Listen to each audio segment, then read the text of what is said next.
Bienvenue à toutes, bienvenue à tous, bienvenue à ce rendez-vous de lecture de vos livres chrétiens. Aujourd'hui, bien-aimés, nous allons commencer la lecture d'un nouveau livre. Il s'agit du livre « Comment naître de nouveau » de l'homme de Dieu, de l'évangéliste T.L. Osborne. Et je commence en même temps par la dédicace. Je dédie ce livre à toute personne, quelle que soit sa race, son sexe, sa nationalité ou ses origines religieuses, qui se sent craintif, condamné ou incertain au sujet de la mort et de l'au-delà, et qui voudrait savoir comment venir à Dieu par simple foi, recevoir le pardon éternel et naître de nouveau avec sa puissance en devenant enfant de Dieu avec tous les privilèges d'une filiation royale et sa vie abondante. Voilà ce qu'a écrit l'auteur en ce qui concerne la dédicace. Et nous allons directement commencer par le chapitre 1. Ne sois pas étonné. Chapitre 1 du livre « Comment naître de nouveau » ne sois pas étonné. Tous ceux qui croient ceci naissent de nouveau. Non d'une naissance physique qui résulterait d'une passion humaine ou de dessein humain, mais de la volonté de Dieu. Quand rien d'autre n'existait encore, il y avait déjà Christ avec Dieu. Il a toujours été vivant et il est lui-même Dieu. Il a créé tout ce qui est. Il n'existe rien qu'il n'ait pas fait. En lui est la vie éternelle et cette vie donne la lumière à tous les hommes. Sa vie est la lumière brillant dans les ténèbres et les ténèbres ne peuvent jamais l'éteindre. Jean 1, 1 à 5.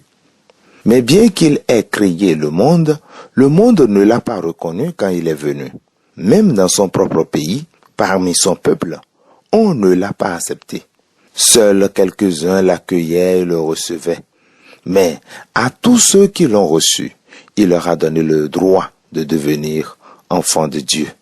Il leur a suffi de lui faire confiance pour qu'il les sauve. Tous ceux qui croient ceci naissent de nouveau. Non d'une naissance physique qui résulterait d'une passion humaine ou de dessein humain, mais de la volonté de Dieu. Jean 1, 10 à 13. Un soir, la nuit tombée, un chef religieux des Juifs, Nicodème, membre de la secte des pharisiens, vint demander une entrevue à Jésus. « Maître, dit-il, nous savons tous que Dieu t'a envoyé pour que tu nous enseignes. Tes miracles le prouvent amplement. » Jésus lui répondit, « Je te l'affirme catégoriquement, à moins de naître de nouveau, tu n'entreras jamais dans le royaume de Dieu. » « Naître de nouveau, s'écria Nicodème. Que veux-tu dire par là? Comment un homme âgé peut-il retourner dans le sein de sa mère et naître de nouveau? Jésus rétorqua, « Je te le dis du fond du cœur, à moins d'être né d'eau et de l'esprit, on ne peut entrer dans le royaume de Dieu. L'homme ne peut reproduire que la vie humaine, mais le Saint-Esprit donne une nouvelle issue des cieux. Ne sois donc pas étonné de ma déclaration. Tu dois naître de nouveau. » Jean 3, 1 à 7. Et comme Moïse dans le désert a élevé un serpent d'airain sur un poteau, je dois moi aussi être élevé de la même manière. Nombre 21, 7 à 9. Afin que quiconque croit en moi ait la vie éternelle. Car Dieu a tant aimé le monde qu'il a donné son Fils unique, afin que quiconque croit en lui ne périsse pas, mais qu'il ait la vie éternelle. Dieu n'a pas envoyé son Fils dans le monde pour condamner le monde, mais pour le sauver. Nulle condamnation éternelle n'est destinée à ceux qui lui font confiance pour être sauvés. Jean 3, 14 à 18. Et c'est sur ce verset que se termine le chapitre 1 du livre « Comment naître de nouveau » de l'évangéliste T.L. Osborne. Et nous abordons le chapitre 2, la religieuse bouddhiste. Je peux vous dire que les gens sont foncièrement semblables dans le monde. Ils commettent les mêmes péchés, ont besoin des mêmes nécessités, se sentent aussi coupables, souffrent des mêmes maladies et instinctivement recherchent la même paix quelle que soit leur race, leur sexe, la couleur de leur peau, leur nationalité ou leur origine. Depuis plus de 30 ans, nous avons proclamé l'évangile de Christ dans plus de 60 pays. Nos croisades se sont toujours déroulées en plein champ, dans des terrains, des parcs, des stades ouverts au public, pour que tous, de toute race, religion et origine sociale, puissent y assister.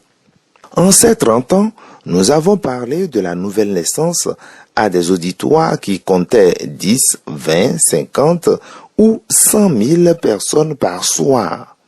Je vous fais part dans ce livre des mêmes vérités que j'ai partagées avec des centaines de milliers de gens, tant en public qu'en privé. J'ai tenté d'écrire ces choses comme si vous et moi parlions face à face. Je peux vous assurer que le contenu de ce livre est efficace. En le lisant simplement d'un bout à l'autre, le cœur ouvert et sincère, j'ai foi que vous serez profondément convertis avant de le terminer. Qu'ils soient musulmans, bouddhistes, shintoïstes, hindous, fétichistes, athées, ou qu'ils n'aient de chrétiens que le nom, c'est par milliers que je les ai vus se tourner vers Jésus-Christ et le recevoir dans leur cœur en devenant de nouvelles créatures radieuses quand ils ont assimilé les faits simples mais puissants que vous découvrirez dans ce livre. Nous sommes un couple privilégié, ma femme et moi, d'avoir pu proclamer l'évangile à tant de multitudes, aux origines religieuses si diverses. Je peux vous dire que les gens sont foncièrement semblables dans le monde entier. Ils commettent les mêmes péchés, ont besoin des mêmes nécessités, se sentent aussi coupables, souffrent des mêmes maladies et, instinctivement, recherchent la même paix. Quelle que soit leur race, leur sexe, la couleur de leur peau, leur nationalité ou leurs origines. Quand quelqu'un naît vraiment de nouveau, il réagit avec une satisfaction illimitée.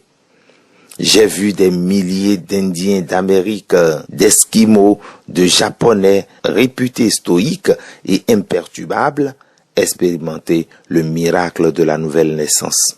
L'effet sur leur vie est identique à ce qui arriverait aux convertis au temps de la Bible. En une seule soirée, nous avons vu des centaines de musulmans convaincus faire l'expérience de la nouvelle naissance et réagir comme on s'y serait attendu au Texas ou à Toronto. Nous avons vu des bouddhistes placides et pondérés éclater en sanglots de gratitude quand ils ont cru en Jésus-Christ et sont nés de nouveau. Nous avons fait la preuve de ce qu'a dit Paul. Il n'y a aucune différence.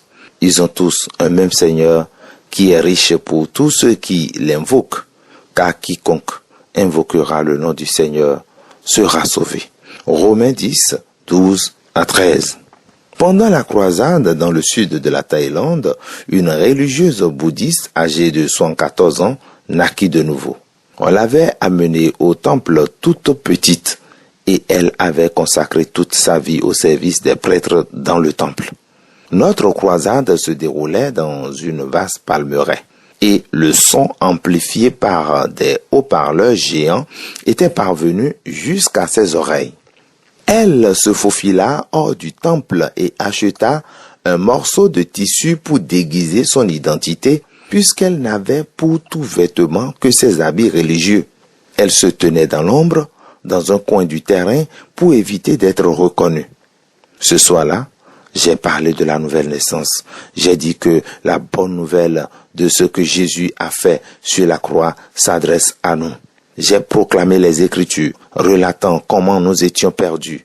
Mais Dieu nous a tant aimés qu'il a donné son Fils pour nous. Et Jésus s'est chargé du péché, de la culpabilité, de la condamnation que nous méritions. Il a versé son sang divin pour laver nos péchés. Il est mort à notre place et a été enseveli. Mais ensuite, il est ressuscité d'entre les morts et il vit à jamais pour intercéder pour nous. Il frappe maintenant à la porte de chaque cœur car il veut y entrer et y demeurer pour communiquer sa vie, sa paix, son pardon, sa santé et sa bénédiction. J'ai souligné le fait que c'est à notre place qu'il a souffert sur la croix. Nous aurions dû être crucifiés nous-mêmes parce que nous avions péché et méritions la mort. Mais Christ nous a tant aimés qu'il a donné son sang en sacrifice sur cette croix pour nous racheter et nous ramener à Dieu. J'ai mis l'accent sur le fait que le péché nous sépare de Dieu et cause notre culpabilité et notre crainte. Et puisque Jésus-Christ a porté le fardeau de nos péchés et en a acquitté le prix en versant son sang pour les laver maintenant, si nous croyons seulement que Jésus-Christ a fait tout cela pour nous personnellement, nous serons sauvés. Une fois le péché disparu, Christ viendra dans nos vies et à ce moment-là, nous renaissons avec sa vie. Nous devenons une nouvelle création. De toute sa vie, cette vieille femme n'avait jamais entendu ce message. Le lendemain, elle est venue dans notre bungalow. Nous sommes restés 2 heures assis à l'ombre de ces magnifiques palmiers pendant qu'elle essayait de nous dire, par truchement d'un interprète, ce qui s'était passé. Ses yeux scintillaient comme ceux d'une jeune fille quand elle nous a dit comment elle a reçu Jésus-Christ et était née de nouveau. Toute ma vie, dit-elle, j'avais cherché la paix. Je ne savais faire qu'une chose, travailler dur dans le temple au service des prêtres. J'avais vite appris que tous dans le temple recherchaient cette même paix, mais que nous étions tous indignes. Les autres étaient aussi malheureux que moi. Je m'étais souvent demandé s'il existait une autre voie pour trouver la paix du cœur. Bien souvent la nuit, j'ai pleuré des heures dans le noir en cachette. Je me sentais coupable et ne connaissais pas le chemin de la paix. Ce n'est qu'à 74 ans que j'ai finalement découvert la paix recherchée toute ma vie. La première fois que je vous ai écouté, Monsieur Osborne, quand vous disiez que Dieu m'aimait et avait envoyé son Fils mourir pour moi sur la croix et que son sang avait été répandu pour la rémission de mes péchés, j'ai senti quelque chose se passer en moi. Enfin, quelqu'un me montrait le chemin de la paix. J'ai pleuré. J'ai cru ce que vous disiez de Jésus. Je ne comprenais pas tout, mais je l'ai cru. Et j'ai senti ma vie devenir nette.